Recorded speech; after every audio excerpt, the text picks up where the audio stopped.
नया जन्म हम प्राप्त करते हैं तो हमारी आत्मा में नया जन्म हम पा लेते हैं। We find new life in our spirit. लेकिन आपका मन पुराना है, ये आप बहुत अच्छी तरह से इस बात को समझ जाएं। कई विश्वासियों को ये समझ नहीं है। कई विश्वासियों को, हम ऐसा सोचते हैं कि हमने प्रभु को पा लिया है तो सब एवरीथिंग ऑल राइट, लेकिन ऐसा नहीं है।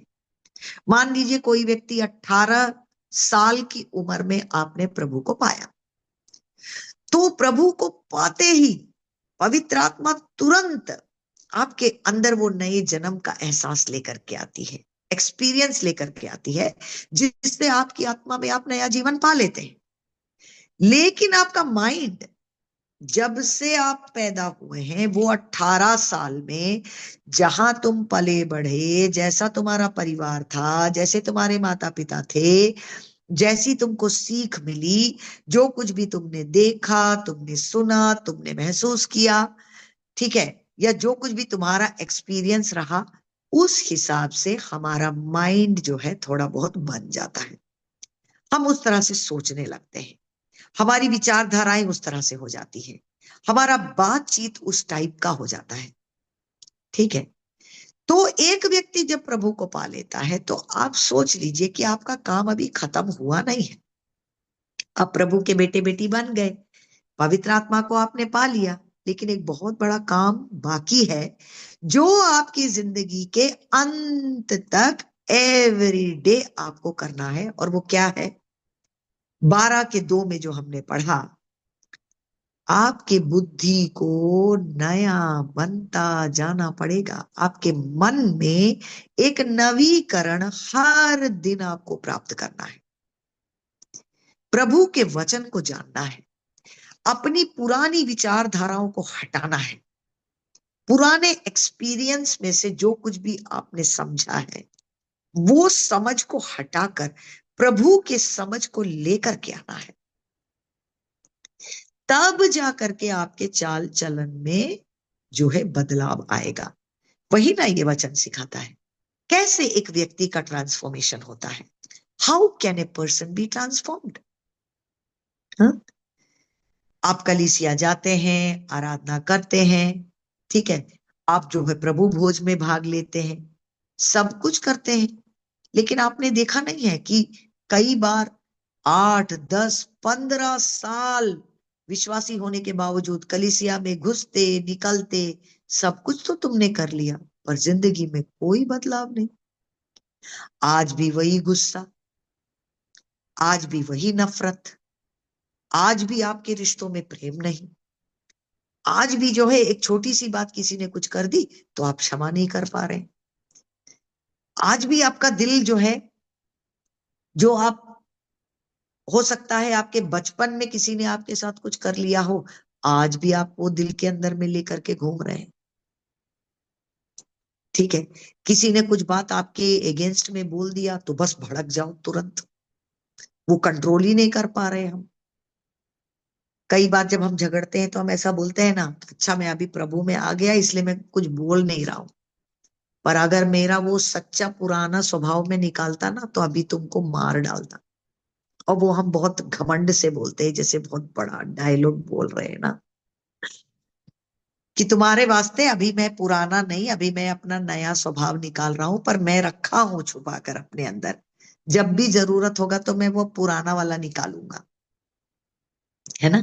कई बार हम ऐसा बोलते हैं, लेकिन नहीं, प्रभु क्या चाहते हैं कि तुम यीशु मसीह की समानता में, उनका character very important for God.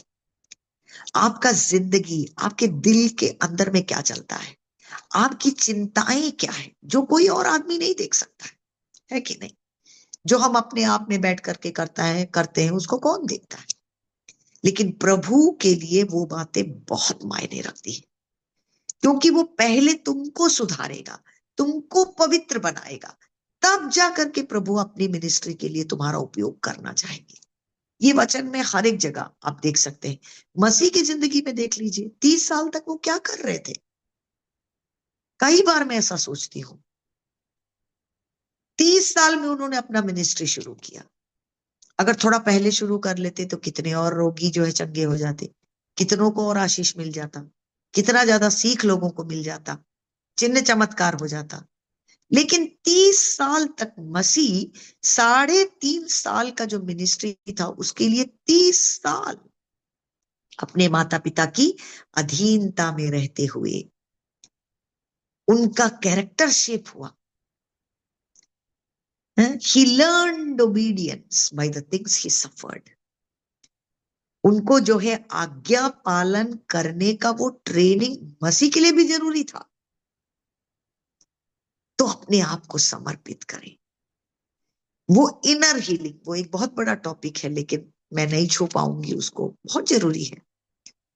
जो कई पुराने सालों में बचपन से लेकर के जो कुछ भी हमारी जिंदगी में हुआ, हो सकता है हमारे माता पिता जिस तरह से उनको होना था वो नहीं थे, बहुत गुस्सा करने वाले पिताजी थे, या जो है हमसे नफरत करते थे, या छोड़ करके चले गए, या कई लोगों के साथ बहुत बुरा जो है बर्ताव हो जाता है छोटे उम्र में, एब्यूज हो जाता है कई लोगों का, या जिस माहौल में आप पड़े पले बढ़े किसी ने आपके साथ धोखा कर दिया, ऐसी ऐसी ऐसी ढेर सारी बातें जो है हम अपनी जिंदगी में रखे रहते हैं। हो सकता है कि आज तक किसी और मनुष्य से हमने उसको बांटा भी नहीं, लेकिन आप एक बात सोच लीजिए कि ऐसा जो नेगेटिव चीज अपनी जिंदगी में आप कभी ना रखे रहे। बार बार कई लोग ऐसे, मैं काउंसलिंग भी करती हूँ ना, तो लोग आकर के अपनी जिंदगी को खोलते हैं कि डॉक्टर जी मुझे बहुत इच्छा तो है, परंतु पता नहीं क्यों मैं आगे नहीं बढ़ पा रही हूँ। मैं प्रभु से बहुत प्रेम करता हूँ, मुझे सेवकाई भी करना है, पर जल्दी जल्दी निराश हो जाता हूँ। कोई कुछ बोल देता है तो पता नहीं, मैं कितना भी कंट्रोल करना चाहूं मैं बिल्कुल पीछे चला जाता हूँ, बहुत जल्दी गुस्सा आ जाता है मुझे, है ना। और ये देखो फलाने फलाने ने मेरे साथ ऐसा कर दिया, या मैं इतनी अच्छी इच्छाओं से शुरू किया मैंने मिनिस्ट्री और किसी ने धोखा दे दिया। तो अब मैंने निश्चय कर लिया कि अब ना तो मुझे सेवकाई करना है, ना तो मुझे कुछ करना है, बस अपना काम देखो, रहो, जियो, खुश रहो, खाओ पियो और खुश रहो। लेकिन आप ये बात समझें कि प्रभु की योजना को पूरा करना ही आपकी जिंदगी का सबसे बड़ा प्रायोरिटी होना चाहिए। और वो पूरा करने के लिए हम अपने रास्ते नहीं चल सकते, हमें प्रभु के रास्ते पर चलना पड़ेगा। तो एक एक्सरसाइज में आपको बताऊं, पहले कुरिन्थियों का पुस्तक, सेकंड कोरिन्थियंस, ठीक है, सेकंड कोरिन्थियंस उसका चैप्टर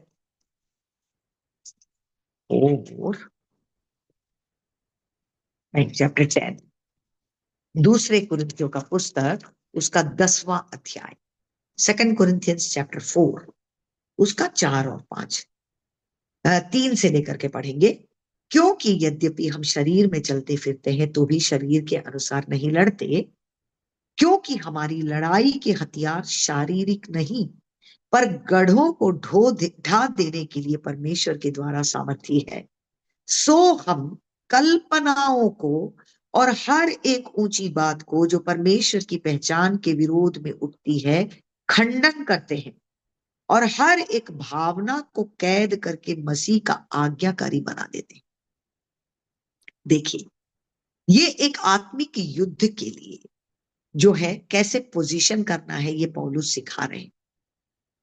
ये कोई बहुत बड़ा शत्रु नहीं है। अगर आप इसको ध्यान से पढ़ें तो हम अपनी विचारों को, अपनी कल्पनाओं को और अपनी भावनाओं को किस तरह से नियंत्रित करें उसके बारे में बताया गया है। अपने दिल को खुद, अपने आप को जांचो, मेरे दिल में क्या हो रहा है, किस तरह के विचार मेरे अंदर उठते हैं, मेरी भावनाएं कैसी हैं, क्या ये परमेश्वर के वचन के अनुसार है। अगर नहीं है तो कैद करो उसको और मसीह के सामने समर्पित कर दो। ऐसा कोई भी चीज अपनी जिंदगी में ना रहने दो जो परमेश्वर के वचन के विरोध में है। अगर आप ऐसे किसी चीजों से आज बैटलिंग कर रहे हैं कि मुझे पता है ये गलत बात है, मुझे पता है मेरी जिंदगी में इस चीज को नहीं रहना चाहिए, पर पता नहीं क्यों मैं इसको सॉल्व नहीं कर पा रहा हूं, तो आप जरूर किसी सीनियर जो है स्पिरिचुअल पर्सन के पास जाएं और अपनी जिंदगी को खोलें, सहायता मांगे, प्रार्थना करें, आराधना करें, वचन को सीखें कि परमेश्वर मैं चंगा होना चाहता हूं। क्योंकि जब आप अंदर से चंगे हो जाएंगे तब जाकर के प्रभु आपका इस्तेमाल करेंगे। पवित्र आत्मा, परमेश्वर का प्रेम, परमेश्वर का चंगाई, छुटकारा, सब कुछ आपके द्वारा दूसरे लोग प्राप्त कर पाए। पहले हम चंगे हो जाएं, और ये चंगाई केवल आत्मिक चंगाई नहीं। कई बार लोग सोचते हैं प्रभु को हमने पा लिया, अभी सब एवरीथिंग इज ओवर, अब मुझे कोई कुछ ना सिखाए। मैं एक छोटा सा उदाहरण आपको बताऊंगी ना। पहला कुरिन्थियों का पुस्तक में देख लीजिए, ये बहुत बढ़िया चर्च था, कुरिन्थ का जो कलीसिया था उसका 1 कुरिन्थियंस चैप्टर 3।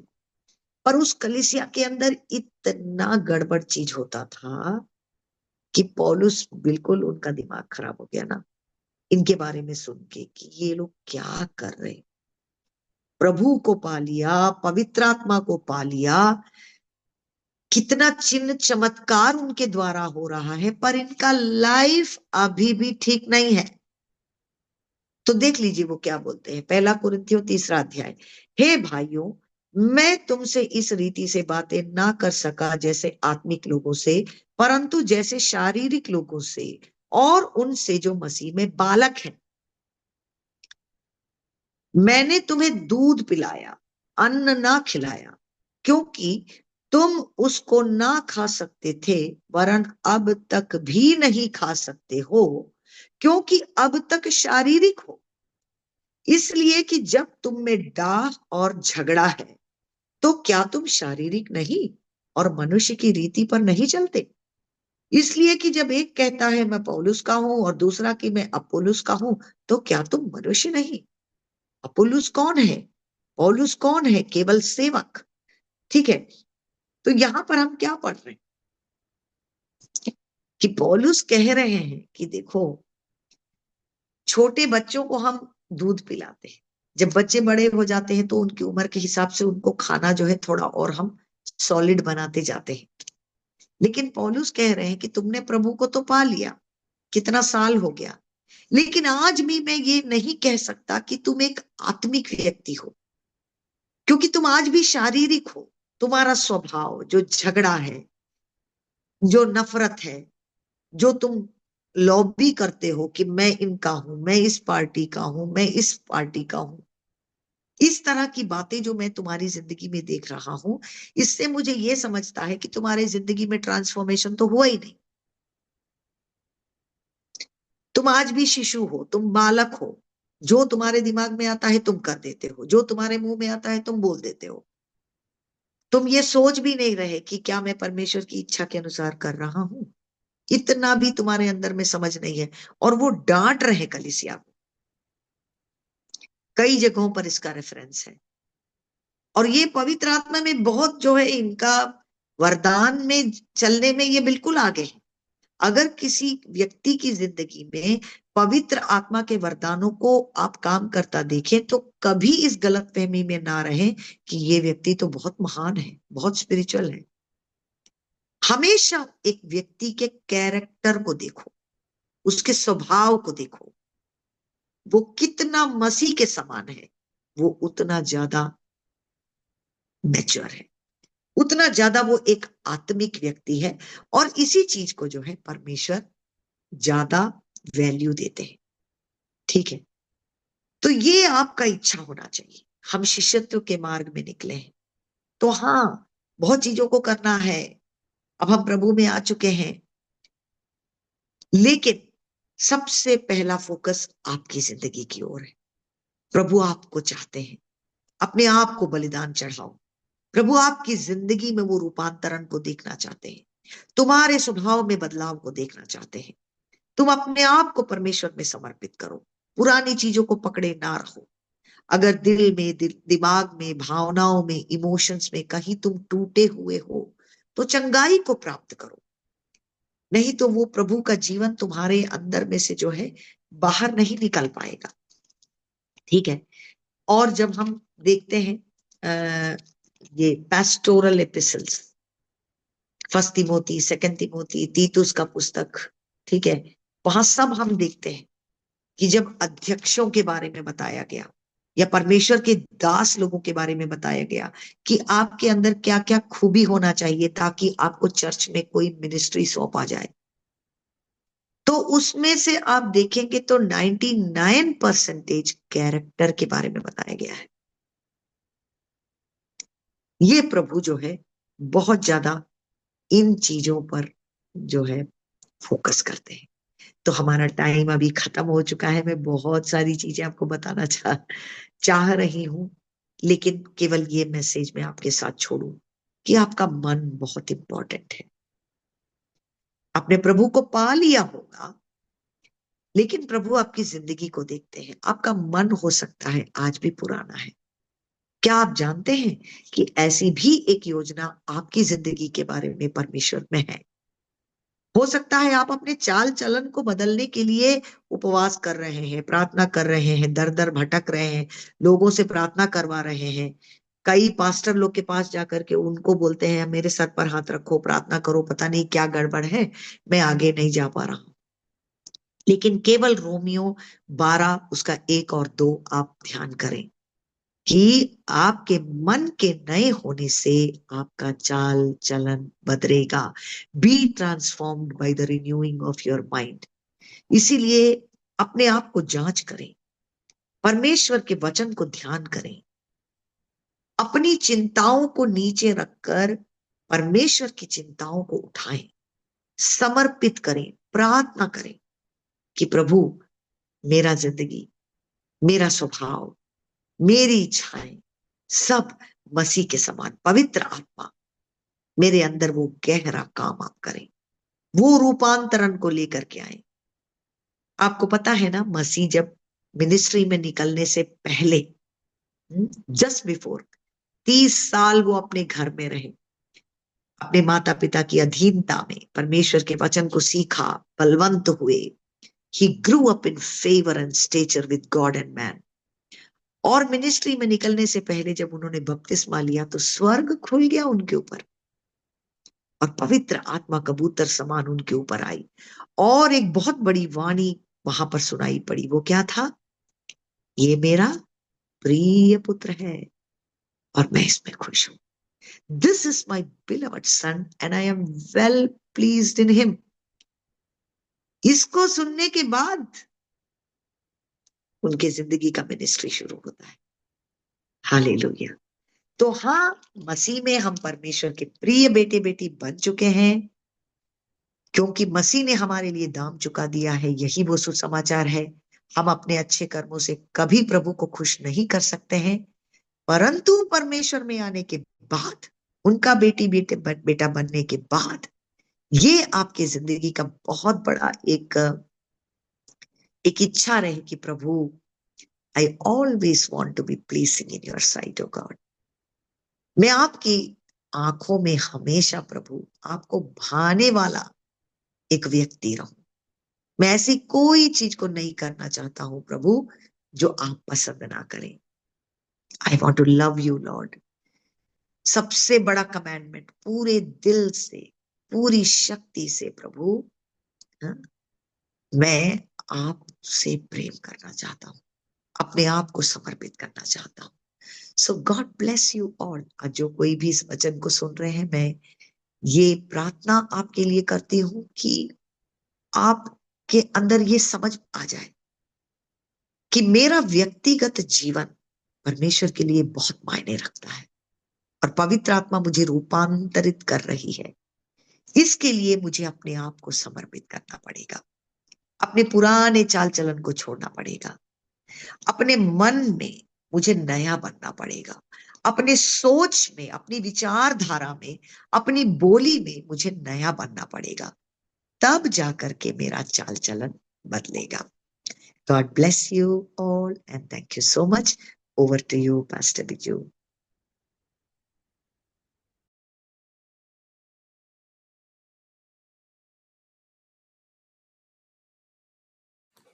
Thank you doctor. प्रभु आपको आशीष करें। Thank you so much. बहुत अच्छी बातों को आपने हमारे सामने रखा, बहुत शानदार। हमारे जीवन को हमें खुद बदलना पड़ेगा, तभी प्रभु हमें इस्तेमाल करेंगे। एक बात परमेश्वर के दासी ने आपको बताया, उसको बोल करके हम प्रार्थना करके समाप्त करेंगे कि परमेश्वर का बहुत बड़ा योजना आपका जीवन में है। एक यूजफुल वेसल के तौर पे परमेश्वर आपको इस्तेमाल करना चाहते हैं, लेकिन एक और बात परमेश्वर के दासी ने जोड़कर बताया कि प्रभु किसी को भी ऐसे उठा के इस्तेमाल नहीं करते हैं। प्रभु ऐसे लोगों को इस्तेमाल करते हैं जिनके अंदर प्रभु काम करने के लिए हम खुद देते हो। परमेश्वर का कार्य आपका जीवन में होता है तो प्रभु आपको इस्तेमाल करेंगे। आज कितने लोग तैयार हैं कि मेरे जीवन में प्रभु आप कुछ कार्य करें करके ये बोलकर परमेश्वर के हाथों में समर्पित करने के लिए। ओके, एक और बात परमेश्वर के दासी ने बताया था, एक और बात परमेश्वर के दासी ने ये बताया कि आपका जीवन में जो भी बातें, जो कुछ बैर हैं, लोगों के विरोध में कुछ बातें आपका मन में चल रहा है, इन सारी बातों को आपको निकालना पड़ेगा, इसको खत्म करना पड़ेगा, तभी जाके आप आगे बढ़ सकते हैं। मैं आपका 5 मिनट लेना चाहता हूं, हम मिलकर प्रार्थना करेंगे इस वक्त। एक प्रार्थना ऐसा करेंगे कि आपका जीवन में जो भी बातें अभी तक आपको जो आगे बढ़ने नहीं देता है, उन चीजों को हम यहाँ खत्म करके आगे बढ़ेंगे, यहाँ छोड़ करके आगे बढ़ेंगे। तैयार हैं आप? सब लोग तैयार हैं? ठीक है, मैं एक पिक्चर आपको दिखाना चाहता हूँ, आप इस पिक्चर को एक बार देखें। ये बाइबल के अंदर लूका रचित समाचार 10 अध्याय के अंदर एक कहानी है जो यीशु मसीह ने बताया था। और ये कहानी के अंदर ऐसा है कि एक व्यक्ति यरूशलेम की ओर से जरीको की ओर जा रहे थे, और रास्ता में चोरों ने उसको पकड़ा है, और उसके हाथों में पैसा, जो भी चीजें थे, सारी चीजें उनका हाथों से छीन लिया है, और इनका अभी हाथों से पैसा चले गया। और दूसरी बात, बाइबल में लिखा है कि इन्हें नंगा कर दिया, इनका वस्त्र निकाल दिया गया है, और उनके शरीर में चोट पहुंचा दिया, और इन्हें रास्ता पे अर्थ प्राण करके छोड़कर चले गए। यानी कि आधा जीवन, यानी कि उठ नहीं पा रहे, खुद का काम नहीं कर पा रहे, ऐसे हालत में उन्हें रास्ता पर छोड़कर चले गए। अब बेचारा कोई काम के लिए कहीं गया होगा, लेकिन अब जा नहीं पा रहे, घर पे वापस लौट कर नहीं जा पा रहे। अब हाथ में जो भी था वो खो गया, और शरीर में भी चोट पहुंच गया, खून बह रहा है, बहुत परेशान होकर के मतलब ऐसे पड़े हुए हैं। और तब उन्होंने देखा कि भाई मैं तो खुद उठ नहीं पा रहा हूँ, कुछ मदद नहीं कर पा रहा हूँ। और तब उन्होंने देखा कि एक व्यक्ति आ रहा है, और वो पास पास आ रहा है। आते हुए उन्होंने देखा कि चलो, इनका मन में एक सोच ये भी आया कि वो आके मुझे मदद करेगा। लेकिन पास आया, वो एक याजक था, तो वो पास आ गया, तो इनको देख करके दूर चले गए, इनको कोई मदद नहीं किया। उसके बाद उन्होंने देखा कि दूसरा एक और व्यक्ति आ रहा है। उन्होंने सोचा कि पहला व्यक्ति तो चले गया, हो सकता है कि ये व्यक्ति जो दूसरा है वे मेरा मदद करेगा। लेकिन वो भी पास आकर के ऐसे देख करके चले गए, वो भी मदद नहीं किया। लेकिन उसके बाद एक और व्यक्ति के बारे में बाइबल में लिखा है, जिनका नाम एक गुड समरिटन, एक अच्छा सामरी के नाम में लिखा गया है। वो व्यक्ति इनके पास आया और इनके पास बैठ गया। जिस पिक्चर में आप देख रहे हो, वो इनके पास आकर के बैठा। सोनिया, इसमें मत खेलो प्लीज। और इनके पास आकर के वो बैठ गया, और इनके शरीर में जहां पर भी चोट लगे हुए थे, और वहां पर उन्होंने तेल डाला और वाइन लगाया, और तब उनको थोड़ा सा तसल्ली मिला। और अब इनको हाथ में उठाया और एक सराय में लेकर गए, और वहां पर इलाज करवाया, और पूरा रात उनके साथ वो ठहर गया वहां पर। और सुबह उठ के ये कहा कि मैं वापस आऊंगा, तब तक इनका ख्याल रखना। इनका सिस्टर सोनी प्लीज खेलो मत, अब इसमें ड्रॉ करने के लिए कोशिश मत करिए प्लीज। तो उन्होंने ये कहा कि मैं वापस जब आऊंगा तो आपके लिए जो भी जो कुछ आपने खर्चा किया, इसको मैं चुकाऊंगा। तो मैं आपको ये बताना चाहूंगा, ये आपका कहानी है, और ये हम सबका कहानी है। हमारे जीवन में भी ऐसा कोई ना कोई इंसिडेंट हुआ होगा कि कई आशा के साथ हम कहीं जा रहे हैं, कुछ करने के लिए कोशिश कर रहे थे, लेकिन कुछ लोग हमारा लाइफ में आया होगा ऐसे कि वो आकर के हमारा जीवन से जो कुछ लेना था वो लेकर चले गए। कुछ लोग आ गया हमारा लाइफ में, अब एक बार सोच के देखिए, हमारा शांति को खत्म कर दिया होगा। कुछ लोग आया हमारा जीवन में, कुछ जो पैसा था वो लेके गया होगा। कुछ लोग हमें नंगा कर दिया, मतलब कुछ लोग ऐसे भी नंगा करते हैं कि बातों से नंगा कर देते हैं। दूसरे के पड़ोसी के पास जाकर के आपके बारे में बुरा बोल के आपको नंगा कर देते हैं। ये सारी बातें जैसे अभी परमेश्वर के दासी ने बताया, बचपन से लेकर के आप अपने लाइफ को एक बार परख के देखें। क्या कोई ऐसा जीवन में आया आपका कि आपको चोट पहुंचा करके चले गए, या ऐसे नंगा करके चले गए? यानी कि फिजिकली नंगा नहीं किया होगा, लेकिन पड़ोसी के पास जाकर के आपके बारे में बुरा बोल दिया होगा, वैसे तो आप नंगे हो गए। जो बात आपने नहीं किया उसके बारे में बोल दिया होगा। ऐसे रास्ता में इन्हें छोड़ करके चले गए, ये खुद भी उड़ नहीं पा रहे। कई लोग, हो सकता है पति पत्नी, बच्चे, माँ बाप, या पड़ोसी, कोई रिश्तेदार, कोई ऐसे अनजान व्यक्ति आपका जीवन में आया और ऐसे परेशान करके चले गया है। और आप एक मिनट के लिए सोच के देखिए, अगर आपका जीवन में कोई लोगों ने, कोई भी हो, आपका जीवन में ऐसे चोट पहुंचा दिया हो और अभी भी आप उस चोट को लेकर के घूम रहा है, तो जैसे परमेश्वर के दासी ने बताया, आपको आज उस दर्द से बाहर आना पड़ेगा, तभी जाके प्रभु आपको इस्तेमाल कर पाएंगे। अभी आप उस दर्द को लेकर के चल रहे हो, जो हो सकता है कि आपका बचपन में कोई बुरी बात आपके जीवन में हुए हो सकता है कि आपका स्कूल टाइम में आपका दोस्तों ने आपके साथ कुछ बुरा काम किया हो, कोई भी बात हो, आपको अभी आंख बंद करके आप सोचोगे तो याद आ जाएंगे। इन सारी बातों को यहाँ छोड़ करके आगे बढ़ना है।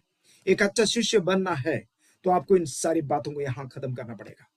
चाहे पापा हो, मम्मी हो, अभी भी आपके, अभी एक बार सोच के देखिए, आपका पापा मम्मी ने जो आपको बोला हुआ कुछ वर्ड, कुछ शब्द जो है, अभी भी आपको छुपा रहे होंगे।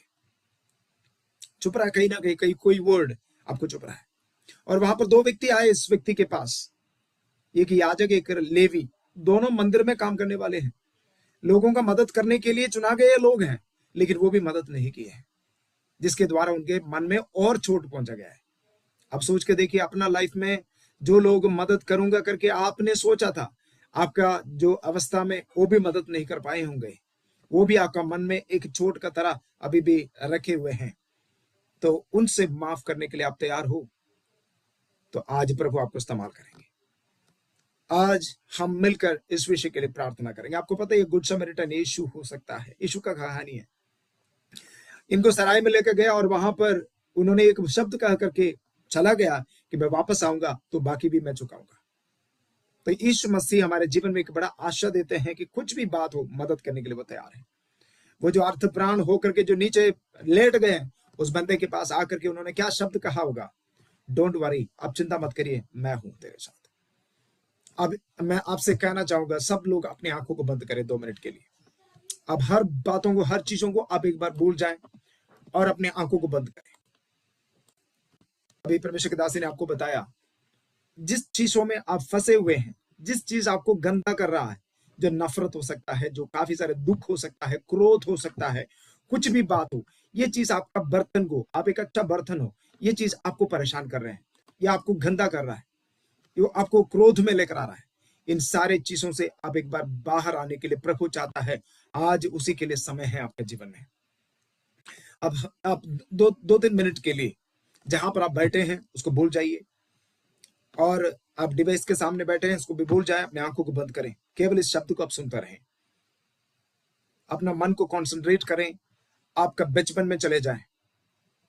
आपका माँ बाप से लेकर के आपका जीवन में कोई भी लोग आए हो, कौन आया आपका जीवन में ऐसे कि आपका जीवन में कुछ नुकसान पहुंचा करके चले गए, या ऐसे कुछ शब्द को खाकर चले गए जिसका दर्द में अभी भी आप जूझ रहे हो? ऐसा कोई घटना आपके जीवन में याद आ रहा है? अभी आप कोई चीजों में भी इंटरफियर ना करें, केवल इस शब्द को सुनते रहें, अपनी आंखों को बंद रखें। सब लोग 2-3 मिनट के लिए, अगर पापा ने, मम्मी ने बोला हुआ कोई शब्द आपका मन में अभी भी चुप रहा है, तो उस बात को प्रभु से बोले, प्रभु जी मैं उनको माफ कर रहा हूं। I need a healing in my heart, I need a healing. इस वक्त पवित्र आत्मा आपका दिल को छू रहा है, और अभी इस व्यक्ति का हालत ऐसा है कि ऐसे लेटे हुए हैं, उठ भी नहीं पा रहा, शरीर से खून बह रहा है, मदद के लिए वो मांग रहा है लेकिन खुद भी मदद नहीं कर पा रहे।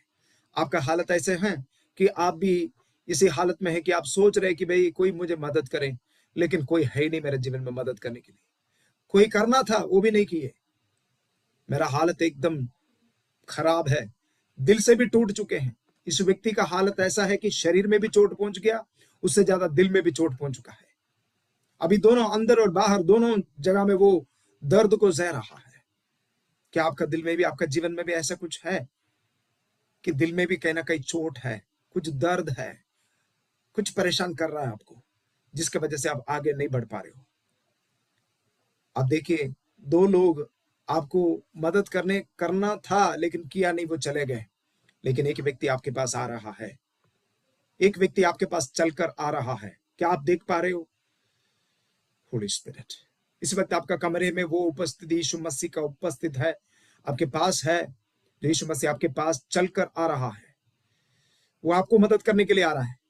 चलो कोई बात नहीं, लोगों ने आपको लूट लिया है, आपका शांति को खत्म कर दिया, आपको अब्यूज कर दिया, वर्बली अब्यूज कर दिया, शब्दों को कहकर अब्यूज कर दिया, फिजिकली अब्यूज कर दिया। आपका जो पैसा जो भी आपके पास थे सारे उन्होंने लेकर चले गए हो। कई व्यक्ति आपके जीवन में आने के बावजूद आपका जीवन आज इस हालत में हो। अगर इस वक्त आपको रोना आ रहा है तो प्लीज खुल के रोइए। वो सारे दर्द दुख सारे आपके आंसुओं के साथ बाहर जाने पाए। Praise God.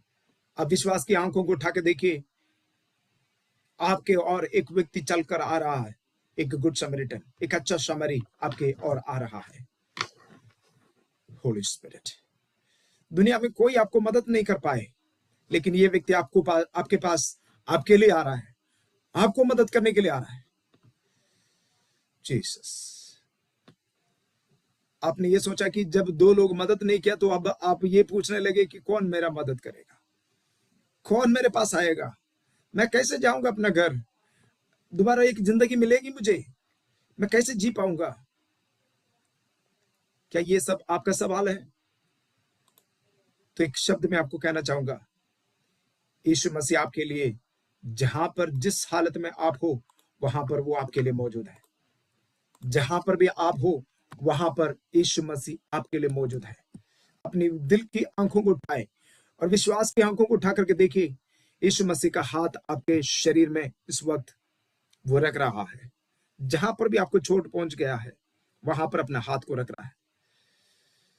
वो तेल या दाकरस वहां लगा रहा है जहां पर चोट है।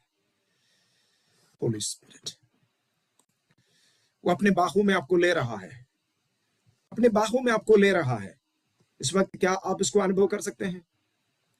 कल रात को हम प्रार्थना कर रहे थे, कई लोगों ने मुझे मैसेज किया, बोला है कि पवित्र आत्मा मुझे लिटरली छुआ। कल रात को मैंने उसको अनुभव किया, मेरे कंधे पर पवित्र आत्मा ने हाथ रखा, मैं अनुभव किया। कल रात को ये अनुभव हुआ है, आज रात को भी यही अनुभव आपको होने वाला है।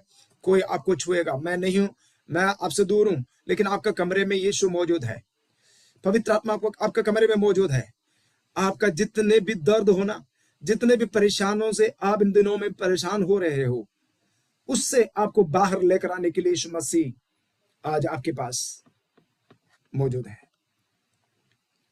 बाहों में लेने यीशु करीब है, बाहों में लेने यीशु करीब है। आज यीशु मसीह आपको अपने बाहों में ले रहा है, आपके पास आकर के, आपके पास बैठकर आपके आंखों से वो आंसुओं को मिटा रहा है। फिबिन भाई, मिलकर हम उस गीत को गाएं, एक माँ के जैसे, एक माँ की तरह वो हमें प्रेम करते हैं। हालेलुया।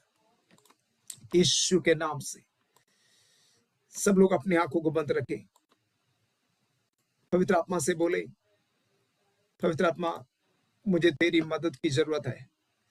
ये टूटा हुआ दिल के साथ आप किसके साथ क्या सेवकाई करोगे?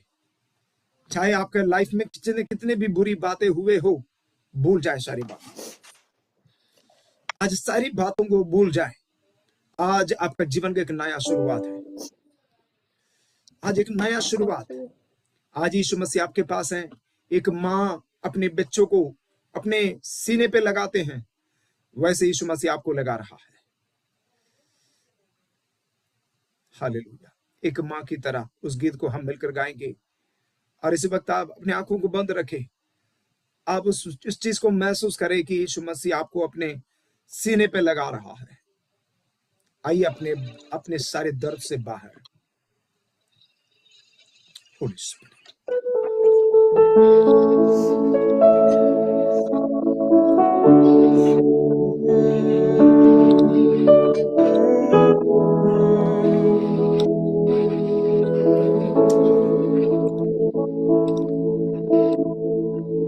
जैसे माता संभालती है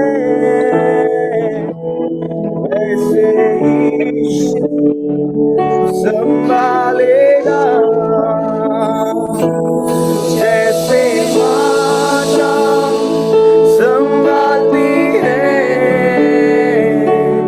वैसे ईश्वर संभालेगा। हालेलुया हालेलुया हालेलुया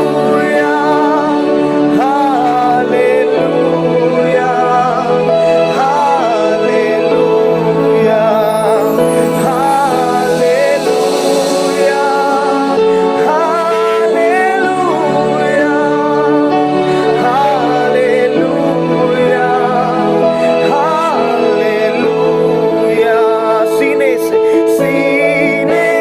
से लगाएगा चिंता सब हटाएगा। सीने से लगाएगा चिंता सब हटाएगा। जैसे माता संभालती है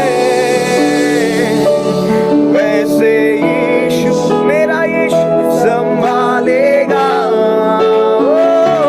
जैसे माता संभालती है वैसे यीशु संभालेगा।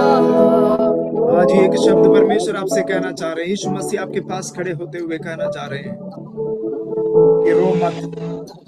तूने काफी रोया, काफी दर्द तूने सह लिया है, बहुत चीजों को तूने अनुभव किया। अब बस मैं हूं तेरे साथ। होली स्पिरिट, जिस अंधकार में आप फंसे हुए हो वहां से प्रभु आज आपको बाहर लेकर आ रहा है। मैं नासरी यीशु मसीह के नाम से उस अधिकार के साथ कहना चाहूंगा, जो चीज आपको अभी तक तंग करके आ रहे थे, नासरी यीशु के नाम से प्रभु आपको बाहर लेकर आ रहा है। In the name of Jesus, I break those powers which is binding you and keeping you inside of darkness. I deliver you in the name of Jesus. यीशु मसीह के नाम से deliverance आपके जीवन में होने पाए। Holy Spirit, यीशु मसीह इनके ऊपर अपने हाथ को रखिए, न छोड़िए right now. Oh, I release the power of the Holy Spirit right now to your room, to your body right now. God is touching you right now. Yes, सारे दर्द यीशु के नाम से खत्म हो जाए। हर एक दर्द यीशु के नाम से खत्म हो जाए, आजाद होने पाए, ताकि प्रभु ने आपको कुछ काम के लिए चुना है, उस काम में आप कामयाब हो। आज से लेकर आप अकेला नहीं हो। लोगों ने आपको छोड़ दिया है, लोगों ने आपको त्याग दिया है। इवन सेवकाई के अंदर भी कुछ लोग अकेला पड़ गया, अकेला अपना महसूस कर रहे हो, लेकिन यीशु आपसे कह रहा है आप अकेला नहीं, मैं हूं तेरे साथ। यीशु का वायदा है आपके लिए, दुनिया के अंत तक मैं हूं तेरे साथ। हालेलुया। यीशु को उपस्थिति आपके कमरे में है, आप अनुभव कर पा रहे हैं। Praise God. Holi spirit, Holi spirit, Holi spirit. आपका दर्द से प्रभु आपको बाहर लेकर आ रहा है। Glory to God. Doctor Suma, are you there? Can you pray for them? Let's pray together for them. Let them be delivered today itself. Holy Spirit, यीशु मसीह के नाम से, Holy Spirit, पवित्र आत्मा, होली होली होली होली शबाल कराधना। परमेश्वर आपसे ये कहना चाह रहे हैं कि आज के बाद आप इस दर्द में कभी भी नहीं रहोगे। Thank you, Lord. Hallelujah. Thank you, Lord. Precious Lord. Hallelujah. प्रभु जी धन्यवाद करते हैं धन्यवाद करते हैं इस सुंदर समय के लिए प्रभु जी। आपके नाम को हम ऊंचा उठाते हैं। सचमुच में प्रभु आप ही वो सच्चे सामरी हो। प्रभु आपने हमारे जिंदगी में हमारी हर एक दर्द से प्रभु, हर एक जख्म को परमेश्वर, हालेलुया, यीशु मसीह अपने लहू के द्वारा आपने हमें चंगा कर दिया प्रभु। There is power in the blood of Jesus. यीशु मसीह के लहू में वो सामर्थ है, हालेलुया, हमारे सारे पापों को, हमारे दुखों को धो देने के लिए, चंगा कर देने वाला, हालेलुया। Thank you Jesus. अपने प्यारे भाइयों बहनों के लिए मैं प्रार्थना करती हूँ परमेश्वर, hallelujah. I bless them, Lord, each one of them in the name of Jesus. यीशु मसीह के नाम से आशीषित करती हूँ प्रभु, हालेलुया। इन दिनों में पवित्र आत्मा का सामर्थ उनके ऊपर आ जाए प्रभु, hallelujah, in a very special way O Lord. पवित्र आत्मा का सामर्थ उनके ऊपर आ जाए प्रभु। वो मुझे कोई छू रहा है, मुझसे कोई बात कर रहा है, हालेलुया, मुझे कोई गले से लगा रहा है, मेरे चारों तरफ कोई है, ऐसा एक गवाही और अनुभव उनकी जिंदगी में आ जाए परमेश्वर, हालेलुया। प्रार्थना करती हूँ हर एक भाइयों बहनों के लिए, अपनी जिंदगी को वो खोल पाए परमेश्वर, अपने आप को बलिदान के समान आपके सामने वो समर्पित कर पाए, हालेलुया। Thank you Jesus. आपके शिष्य बनने पाए प्रभु जी, आपके रास्ते में चलने वाले बन पाए प्रभु जी। Thank you so much. यीशु मसीह के नाम से हम मांगते हैं, सुन और कबूल कर परमेश्वर, हालेलुया। आमीन। अब पिता परमेश्वर Thank you का प्रेम, so यीशु much. मसीह का अनुग्रह, पवित्र आत्मा का सहभागिता हम सबों के साथ यीशु मसीह का दूसरा आगमन तक होती ही रहे। आमीन, आमीन, आमीन, आमीन।